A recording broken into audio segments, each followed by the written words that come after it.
So mga boss, kapag tumunog na, ibig sabihin na-reach na niya yung torque na gusto mo dito. So kapag tumunog na siya mga boss, yan,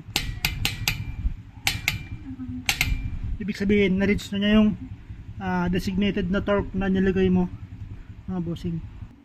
Ayun mga boss, so torque wrench mga bossing, torque wrench 1/2 yung size niya, bagay na bagay sa mga socket ninyo na 1/2. Tapos yung kanyang newton meter mga bossing is from 28 to 210 newton meter sa mga boss. So ito, matagal ko nang gamit ito mga boss. Ayan o, heavy duty sa mga bossing. Yan. Para iwas loose thread kayo mga boss, iwas bilog yung ulo ng tornilyo, gamitan nyo ng ganito. Tapos gamitan ninyo ng eksaktong newton meter mga boss, eksaktong higpit yung mga tornilyo na hinihigpitan nyo. So bagay na bagay ito mga boss sa mga sasakyan, sa may mga motor. So yan, itong part na to sa ibabaw, yung ibabaw niya mga boss, nandito yung torque newton meter, tapos dito naman sa kabila niya is yung kilograms. So ang ginagamit ko ng mga boss madalas, so dito tayo sa newton meter mga bossing. Yan o. Ito naman yung adjustment niya ng counterclockwise sa clockwise. Yan. Click type ito mga boss, click type. So pag tumunog siya, na-reach na niya yung designated na higpit na in-apply nyo dito.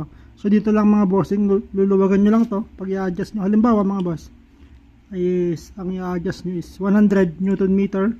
So nakikita nyo dito, ayan, so 98 yan, 98 yan, halimbawa 98 yun, itapat nyo yung 0 sa 98. Halimbawa 100 yung kukunin nyo, so itapat nyo yung 0 muna.